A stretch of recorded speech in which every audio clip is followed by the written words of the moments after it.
atau gangguan transportasi. Sehingga sel neuron hancur dan menimbulkan koma.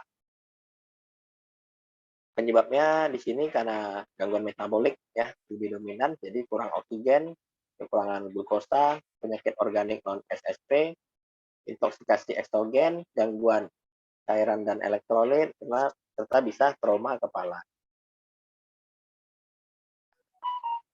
Selanjutnya untuk koma yang supratentorial. Ini lesinya di hemisfer yang unilateral, satu sisi. Ini semua proses supratentorial yang dapat menyebabkan destruksi atau kompresi pada substansi retikularis dan spalon. Ya, ini menimbulkan koma. Nah, ya, jadi supratentorial itu yang melibatkan gen spalon ya. Nah, tadi proyeksinya kan aras itu dari pons, midbrain, dan gen spalon. Jadi destruksi bisa berupa morfologik ya, oleh karena pendarahan, infiltrasi atau metastase tumor, dan bisa juga bersifat biokimia, itu seperti meningitis. Selanjutnya herniasi cerebri. Jadi herniasi ini perpindahan suatu bagian dari hemisfer cerebri atau cerebellum dari posisi normal ke tempat lain yang berdekatan. Jadi dia karena ada suatu dorongan, ya, struktur otak itu berpindah atau bergeser. Itu disebut herniasi. Jadi suatu keadaan yang dapat menimbulkan desakan atau pergeseran itu kita sebut SOL, ya, Fast Occupying Lesion, lesi desak ruang. Karena suatu lesi ini menyebabkan dia pergeseran atau herniasi, dan ini dapat menyebabkan koma. Jadi ini SOL-nya dapat menyebabkan koma karena perluasan langsung SOL-nya ke gen spalon dan midbrain, atau SOL-nya menyebabkan penekanan struktur atas dari brainstem, subtalamik, ke lateral dan ke bawah. Jadi untuk herniasi cerebri ini ada beberapa contoh. Kalau misalnya lesi, ya lesi ini misalnya epidural hematom atau pendarahan di otak, ini menyebabkan pendorongan ya, atau bergeser struktur otak. Ada contohnya herniasi yang transvalsin. Ya, jadi herniasinya itu menyeberang valve cerebri. Ya, valve itu garis tengah otak. Jadi struktur otak dari satu sisi pindah bergeser ke sebelah. Ada juga herniasi yang transtentorial ya. Dari sini dia menekan tentorium. Tentorium itu selaput pemisah struktur supra dan infra dari otak ya. Yang infra itu nanti ada batang otak dan cerebellum. Jadi bisa herniasinya menekan tentorium. Ada juga herniasi sentral, herniasi ungkal dulu ya. Di ungkal itu ya, misalnya ada lesi di lobus temporal medial. Ya, ada lesi di daerah temporal, itu menyebabkan herniasi ungkal ya. Dorongan terhadap struktur-struktur di sini biasanya melibatkan nervus 3 ya, oculomotor. Dan ada juga yang paling besar tuh central herniasi syndrome ya, sindroma herniasi sentral. Ini dia penekanan itu dari atas ya, dari atas ke bawah ya, melalui mencari menekan batang otak dan menuju ke foramen magnum. Jadi SOL ya, yang ini ya, secara radial kemudian ke bawah secara progresif mencari celah keluar melalui foramen magnum. Ini menimbulkan kompresi rostrocaudal. Artinya kompresinya itu dari atas turun ke bawah ya. Ini melibatkan struktur otak, mesencephalon, pons, dan melo oblongata, menimbulkan sindroma lesi transversal secara berurutan. Jadi herniasi ini nanti ada 3 penggolongan. Herniasi yang menyebabkan tekanan intrakranial supratentorial meninggi secara akut, ada sindroma ungkal dan sindroma kompresi rostrocaudal batang otak. Yang pertama SOL dengan peningkatan TIK akut. Ini contohnya pendarahan otak atau epidural. Ini menimbulkan peninggian TIK akut. Akan dijumpai klinis kesadaran turun secara progresif, bradikardi, tekanan darah akan meningkat, pernapasan menjadi irregular. Nah, yang tanda hemodinamik ketiga ini ya, bradikardi, tekanan darah meningkat, dan gangguan pernapasan, itu disebut trias sindroma Kacer-Kasting. Yang nomor 2 ya, SOL dengan sindroma unkal atau unkus. Ini SOL-nya akan mengkompresi diapalon yang lateral. Lesi SOL biasa berada di lobus temporalis. Jadi akan mendesak diapalon ke lateral. Di sini akan terjadi penekanan nervus 3 ya, motor di sisi yang sama, di mana fungsi nervus 3 ini ada membawa perintah parasimpatis ya dan motorik. Jadi kalau parasimpatisnya fungsinya kan untuk miosis ya. Jadi kalau dia tertekan, pupil itu akan migrasis ya, sehingga ukuran antara pupil itu nggak sama, disebut anisokor. Dan bisa juga ya menimbulkan kelumpuhan dari beberapa otot gerak bola mata. Ini disebut ophthalmoplegia. Tahap lanjutnya itu akan sama dengan gejala kompresi rostocandal batang otak ya, akan turun secara progresif. Selanjutnya sindroma kompresi rostocandal batang otak. Ya, ini sindroma yang turun ya, dari menekan dari atas ke bawah melewati tahap-tahapnya. Jadi ada pertama tahap Dienspalon. Di sini penulis sadarnya itu sama ya klinisnya. Jadi kita klinis yang membantu itu biasanya dari pupil, ukuran pupil, efek cahaya, dan pola pernapasan. Seperti di tahap Dienspalon ini, pola pernapasannya akan tenstop ya. Jadi napasnya itu awalnya biasa ya, lama-lama cepat, makin cepat, itu kembali lagi ke biasa ya.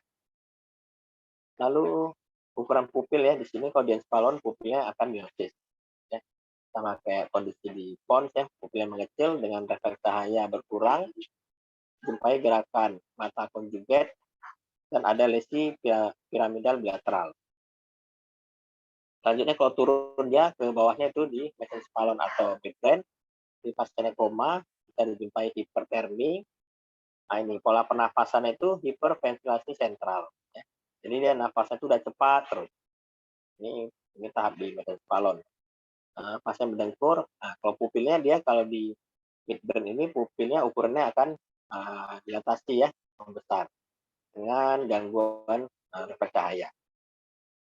Selanjutnya tahap di pons, ini pupilnya akan miosis ya.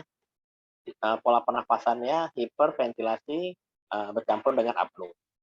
Jadi cepat, habis itu contoh apnu ya, nggak bernafas, nanti cepat lagi. Bisa dijumpai rigiditas desebrasi.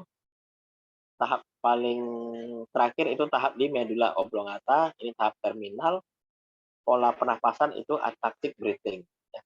Nafasnya tidak beraturan, nadinya akan lambat ya, bradikardi dengan tekanan darah yang udah turun progresif.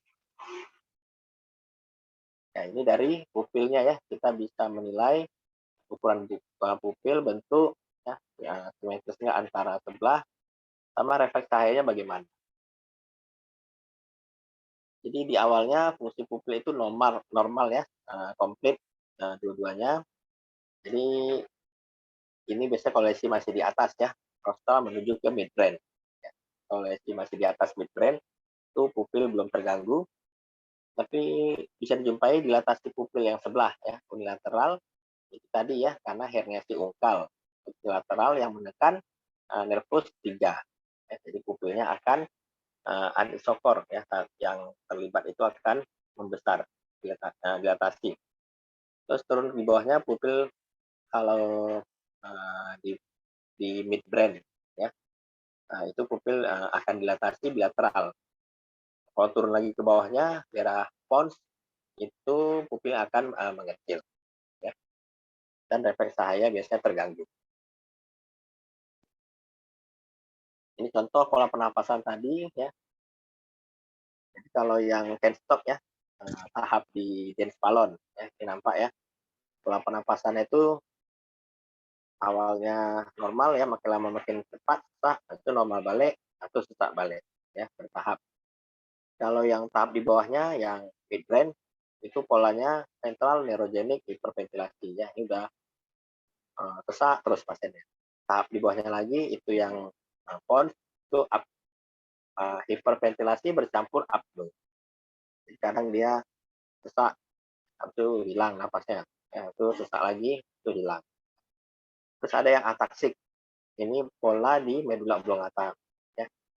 Ataksik ini pola pernapasan yang sudah tidak beraturan. Selanjutnya kita masuk ke beberapa contoh ya gangguan kesadaran. Ada persistent vegetative state, lock-in syndrome, brain dead, dan encephalopathy. Yang persistent vegetative state ini penderita koma yang oleh karena hipoksik atau iskemik ya, atau lesi struktural di otak, dan dia udah sehat ya, pengobatannya udah berhasil, jadi pasien koma itu sudah kembali bangun ya, tapi bangunnya itu tidak kesadarannya tidak baik ya, tidak adekuat ya, atau tidak waspada. Jadi dia bangun tapi ya tidak respon terhadap beberapa stimulus. Jadi keadaan ini apabila 3 bulan bertahan kita sebut persistent vegetative state. Jadi klinisnya dia bisa buka mata spontan ya. Siklus tidur jaganya bagus, fungsi batang otak dan sistem otonom bagus ya. Tapi di sini pasiennya ada gangguan berbahasa ya, dia tidak bisa bicara ya, tidak paham apa pembicaraan. Di sini gangguan motor, dia tidak lumpuh tapi respon motornya itu tidak normal. Ini kalau bertahan bertahun-tahun biasa prognosnya jelek ya. Jadi kalau udah persisten ini biasanya dia keadaannya begini terus ya, jarang jarang sembuh. Jadi ya diusahakan tidak mencapai persisten ya, artinya sebelum 3 bulan. Kalau masa non traumatik itu disebut persisten setelah lewat 3 bulan. Ya, artinya kalau udah 3 bulan ke atas gangguan koma karena etiologi non traumatik itu udah keadaannya susah pulih. Sedangkan kalau yang proses trauma itu lebih lama ya, jadi peluang sembuhnya itu lebih besar ya, sampai 12 bulan. Jadi kalau dalam vegetative state-nya masih bulan ke-6, bulan ke-8 ya, itu prognosa untuk sembuhnya masih bagus. Selanjutnya lock-in syndrome ya. Ini mesti berada di pons ya. Nah, di formasi reticularis terletak yang di pertengahan pons. Jadi terjadi gangguan descending neural pathway ya, jarak-jarak yang dari bawah ke atas itu nggak bisa. Klinisnya akan dijumpai ya, nah ini dia tetraplegia ya, kelumpuhan keempat atau akinetik ya, nggak bisa bergerak. Kesadarannya di sini bagus ya, kalau klinis sindrom pasiennya itu sadar, ya, tapi dia nggak bisa bergerak, nggak bisa bicara. Ya. Jadi dia hanya memberikan respon dari gerakan bola mata. Jadi dia bola mata itu masih terbuka dan bisa bergerak. Cuma dia nggak bisa ngomong dan lumpuh. Di sini EEG normal, mortalitas 70%, penyebabnya itu lesi-lesi di pons ya, karena stroke iskemik, stroke hemoragik atau tumor. Selanjutnya brain dead ya. Ini tidak ada reaksi sama sekali terhadap stimulus. Refleks batang otak akan negatif ya, tidak dijumpai. Jadi ini refleks batang otak kita lakukan pemeriksaan di saraf kranialis pada pasien gangguan kesadaran. Itu refleks-refleks yang kita lakukan ya, kayak refleks cahaya ya, atau refleks pupil, refleks kornea, fenomena doll eyes ya, refleks muntah, sama tes kalori ya. Jadi penyebab koma ini kita harus ketahui dulu ya, karena harus disingkirkan penyebab intoksikasi obat, penggunaan obat-obat yang memblokade neuromuskuler, kondisi hipotermia dan shock. Ya, karena keadaan ini mirip nanti klinisnya dengan mati otak. Ya. Jangan nanti kita pikir mati otak, nanti rupanya bukan karena itu. Ya. Jadi kalau ada EEG ya, kita tunggu 6 jam. Ya. Di mana nanti EEG-nya akan flat ya, gelombangnya itu datar. Tapi kalau tanpa EEG, blended ini kita tunggu kondisinya sampai 12 jam.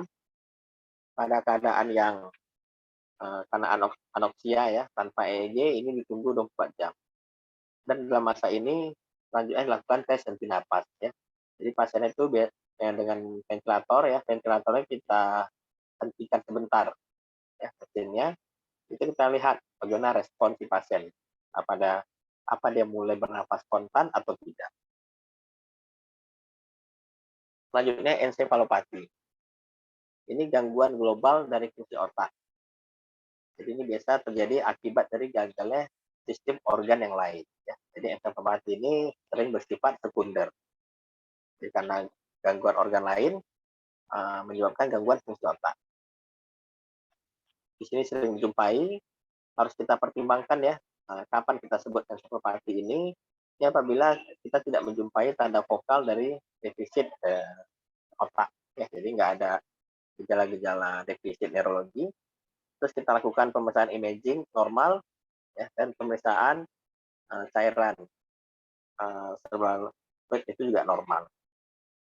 Jadi di sini kita butuh pemeriksaan laboratorium ya untuk mencari tahu metabolit mana yang mengganggu. Ini contoh ya, ensefalopati yang hipoksik iskemik. Jadi ini gangguan karena berkurangnya oksigen dan aliran darah ke otak. Mekanismenya berhentinya proses metabolit aerob ya, menyebabkan kerusakan neuron, terjadi nekrosis di otak. Gambaran klinis yang ringan itu kurangnya perhatian, daya pertimbangan menjadi buruk, inkoordinasi dari motorik. Lama-lama iskemik globalnya bisa berat ya, menimbulkan gangguan kesadaran ya, koma. Jadi tata laksananya itu mencegah hipoksia lebih lanjut ya. Jadi bebaskan jalan nafas ya, lakukan resusitasi jantung paru untuk kebutuhan metabolik serebralnya supaya menurun. Selanjutnya ensefalopati hipoglikemia. Jadi otak yang normal ini nanti akan menggunakan cadangan 1-2 gram dalam bentuk glikogen ya apabila kondisi glukosa menurun. Ini untuk mempertahankan aktivitas cerebral selama 30 menit ya apabila kadar glukosa tidak mencukupi. Jadi bila kadar glukosa darah turun, sistem saraf pusat akan menggunakan substrat non glukosa ya. Kita bisa glikogen sampai pada tingkat tertentu untuk kebutuhan metaboliknya. Pada kondisi hipoglikemia yang berat dan berkepanjangan ya, kalau lama-lama dibiarkan, itu substrat non glukosa akan tidak cukup ya untuk mempertahankan integritas neuron. Jadi hipoglikemik ini sering terjadi karena pasien-pasien DM ya dengan menggunakan obat insulin atau obat anti diabetik oralnya yang secara overdosis. Ya, dosisnya ketinggian sehingga gulanya turun, atau bisa juga dosisnya normal, tapi pasiennya makannya yang tidak bagus. Ya, karena obat gula ini harus diimbangi ya, setelah pemberian obat, pasiennya makan. Pasiennya takut makan, sehingga gulanya turun. Jadi bila di gejala awal ya, gula 30 mg per desiliter, ini klinisnya pasien gelisah, lapar, berkeringat, nyeri kepala, palpitasi, gemetar, dan bisa ansietas. Dan lama-lama bisa berkembang menjadi confusion ya, bingung, mengantuk, overaktivitas, dan berperilaku aneh. Selanjutnya bila kadar glukosa darah akan turun lagi ya sampai 10, ini pasien akan koma ya. Pupilnya dilatasi, pernapasan dangkal, ya, pulsnya lambat, dan dijumpai hipotoni dari otot-otot ekstremitas. Jadi patologinya ini kerusakan pada korteks cerebri. Penanganannya itu mengkoreksi hipoglikemia. Selanjutnya ensefalopati yang hiperglikemia. Jadi ini kondisi karena kadar glukosa di darah yang meningkat. Jadi ada dua bentuknya, ada yang asidosis diabetik. Ini gambaran klinisnya dehidrasi, kelelahan, nyeri kepala, nyeri abdomen, stupor atau koma, dan pernapasan kusmaul. Berkembang selama beberapa hari pada pasien yang diabetes, sering karena penggunaan insulin yang tidak teratur. Di sini kadar gula darahnya bisa mencapai lebih dari 400 mg per desiliter, dengan pH di bawah 7,2 ya, bersifat asam. Kondisi kedua itu hiperglikemik, hiperosmolar non-ketotik. Ini juga kadar glukosa darah sangat tinggi, tapi tidak dijumpai keadaan ketoasidosis. Dijumpai hemokonsentrasi dan azotemia prerenal. Gejalanya bisa poliuri, kelelahan, confusion, tumor, dan koma. Selanjutnya koma hepatikum ya. Ini koma yang terjadi karena penyakit di liver ya atau hati, hepar, tapi di sini tidak berkaitan dengan penyakit jaundice dan atau asites. Ya, jadi jaundice asites ini tidak menimbulkan encephalopati ya atau gangguan kesadaran. Gambaran klinis ya, gangguan kesadaran diawali dengan mental confusion, penurunan aktivitas psikomotor, kadang bisa mau juga dia hiperaktivitas, diikuti mengantuk yang progresif, stupor, dan koma. Hipotesanya abnormalitas dari metabolisme nitrogen. Selanjutnya encephalopati yang uremik dan sindromatik konvulsif. Ini gejala serebral berkaitan dengan kondisi uremia. Ya. Uremia yang tinggi di darah ini biasa pada kondisi gagal ginjal. Klinis pasien itu akan apatis, statik, kurang perhatian, iritabilitas, dan selanjutnya bisa confusion, gangguan persepsi sensorik, halusinasi, dysarthria, dan tremor. Pada gagal ginjal akut akan diikuti kesadaran berkabut ya atau delirium, dan bisa diikuti dengan fenomena motorik ya seperti twitching, ya, berkedut ototnya, gerakan menyentak, dan bisa konfusi. Jadi pasien pada gangguan ginjal, pasien yang koma, dan bisa dijumpai kejang. Selanjutnya gangguan keseimbangan elektrolit. Di sini dijumpai kondisi hiponatremi atau hiponatremi. Yang hiponatremi ini kadar natrium yang rendah ya, di bawah 130 mg. Ini gambaran klinis berkaitan dengan kecepatan penurunan dari kadar natrium serum. Seiring berkembangnya hiponatremik akan dijumpai penurunan kewaspadaan dan berkembang melalui tahapan dari confusion ke koma dan sering juga dengan konfusi. Ya, bisa diikuti kejang. Jadi terapinya koreksi dari defisit natrium. Selanjutnya hipernatremi. Ya, ini kadar natrium yang lebih dari 155 mg dan kondisi dehidrasi ya yang sering dijumpai pada penyakit diabetes insipidus. Di sini natrium yang kadarnya sangat tinggi dapat menimbulkan gangguan kesadaran dan juga ada mioklonus, kejang, dan gerakan korea ya. Jadi yang gangguan elektrolit natrium ini sama kayak gangguan di ginjal ya, encephalopatinya dapat diikuti dengan kejang. Selanjutnya ini algoritma ya. Jadi pasien penuh kesadaran ini nanti pasti akan duluan masuk ke IGD ya, di mana nanti kalian ya sebagai dokter umum yang akan duluan ya menjumpai pasien-pasien ini. Jadi kalau pada pasien yang kondisi kayak gini, tentukan dulu ya, kalian tanya ada trauma atau tidak ya, atau kalau nggak ada pengantarnya yang mengantar yang nggak jelas ya, kalian harus mencari tanda-tanda jelas ada trauma atau tidak. Selanjutnya pasien dengan penuh kesadaran tetap kita lakukan tata laksana awal ya, kayak ABCDE ini, airway ya harus bagus, breathing ya pemberian oksigen, sirkulasi ya kita pemberian pemasangan IV line ya, pemberian infus NaCl. Di sini pada pasien gangguan kesadaran kalau bisa kita hindari penggunaan dextrosa karena dextrosa ini dapat memperberat udem cerebri. Selanjutnya elevasi kepala sampai 30 derajat. Terus kita lakukan anamnesa, pemeriksaan fisik umum dan neurologi ya. Kita hati-hati kalau kita duga trauma kepala disertai trauma leher. Untuk beberapa pemeriksaan neurologi itu kita tidak lakukan ya, seperti perasaan meningial itu tidak usah. Selanjutnya kita observasi trauma primer dan sekundernya, pasang NGT dan polikateter. Usahakan tekan darah sistoliknya itu di atas 100 ya, jangan rendah. Suhu juga jangan demam ya di bawah 37,5. Ini untuk tata laksana awal ya. Selanjutnya kalau kita yakin ini nggak ada jejas atau nggak ada riwayat trauma, baru bisa kita lakukan pemeriksaan neurologi, defisit neurologi ya, atau pemeriksaan neurologi untuk menentukan ada nggak defisit vokal neurologi. Jadi kalau ada defisit vokal neurologi, itu bisa kemungkinan etiologinya karena primer ya, kondisi penyakit di otak, seperti stroke iskemik, stroke hemoragik, tumor otak, atau abses dan infeksi ya, penyakit infeksi di otak. Ini bisa koma dengan defisit neurologi vokal. Tapi kalau nggak ada tanda defisit neurologi vokalnya, kita lakukan perangsang meningial. Ya, jadi ini makanya harus pastikan pasiennya bukan yang trauma. Ya, trauma kepala atau leher ini perangsang meningial ini tidak boleh kita lakukan. Kalau ada dijumpai tanda perangsang meningial, maka etiologinya itu masih ke primer ya.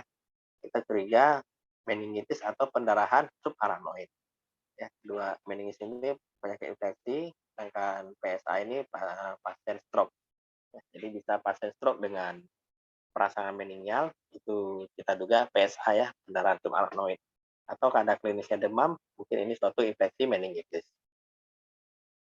Terus kalau nggak ada tanda perangsang meningial, baru artinya pasien koma, tanda defisit nggak ada, tanda perangsang meningial juga nggak ada. Jadi ini baru kemungkinan ini yang sekunder, ya, encephalopati yang metabolik. Jadi bisa karena hipoksik iskemik ya, gangguan endokrin, gangguan elektrolit, toksik obat-obatan ya, epilepsi, gangguan organ, hepar dan ginjal. Oke, mungkin sekian untuk bahan.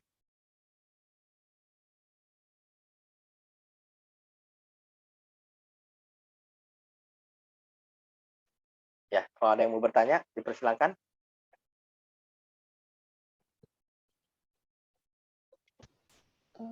Izin bertanya dok. Ya, silakan. Izin tanya dok, bagaimana dok cara mengetahui rangsang meninggalnya dok? Oh ya, jadi pasien nggak sadar ya, tidak ada trauma, misalnya defisit neurologinya nggak jelas ya. Kita lakukan perangsang meningial ya, itu dengan cara melakukan pemeriksaan kaku kuduk ya. Jadi pasien tidur itu tangan kanan kita itu berada di belakang kepala pasien, tangan kiri kita tuh di dada pasien ya. Baru kita fleksikan kepala pasien sampai dagu si pasien menyentuh tangan kita ya. Dikatakan kaku kuduk positif bila itu nggak sampai ya, jadi kita fleksikan. Jadi kita fleksikan itu dia nggak sampai ya dagu pasien itu menyentuh tangan ya, harusnya dagunya ini menyentuh ya ke tangan, itu normalnya bisa. Kalau ada tahanan itu dia kaku positif ya, jadi itu kemungkinan ada gangguan di meningen ya, atau selaput otak, bisa karena pendarahan atau karena infeksi ya. Kalau itu ada, artinya itu arahnya ke itu ya, gangguan di meningen. Bisa juga nanti perangsang meningal itu kan ada tanda Brudzinski 1, 2 ya. Pas kita kaku kuduk, tengok ya kakinya tuh nanti lututnya akan fleksi. Salah satu atau keduanya ya. Kalau itu juga ada, itu artinya perangsang meningal juga positif. Nanti mungkin saat ini skill lab ya, skill lab kalian nanti kita lakukan itu ya, perangsang meningal. Oke. Coba nih Agustina ya, paham ya? Baik dok, terima kasih dok. Yuk, sama-sama. Ada lagi yang lain mau bertanya? Ini waktu masih cukup ya, lebih kurang 10 menit.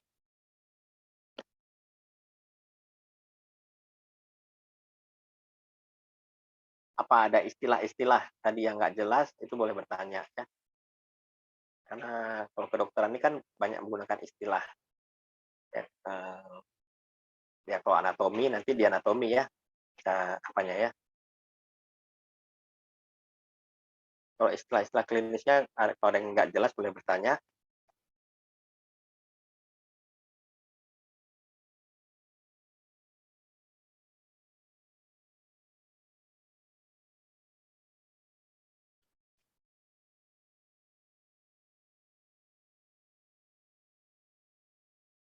Kira-kira udah paham semua?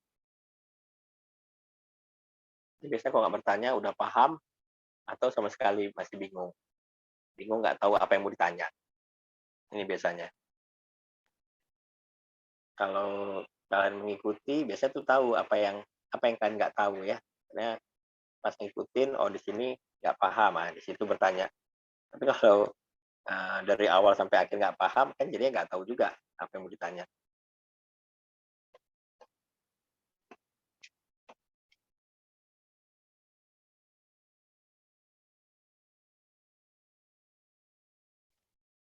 Nggak ada lagi kira-kira? Si komputingnya udah bangun? Ya, siap. Sudah dok, maaf dok. Oh udah. Walah, ini wajahnya. Belum kenal salahnya. Sampai pagi nggak sanggup bangun ya, komputing. Sanggup dok, tadi tertidur dok. Oh, ya tiap semester ya tertidur ya. Hasan ada yang mau tanya? Sejauh ini belum dok. Nggak ada. Ya. Ini bahan udah saya titip ya ke dokter Sahat. Ya mungkin di learning ya, kalian bisa dapat ya untuk dibaca-baca. Oke, mungkin kalau nggak ada lagi ya Hasan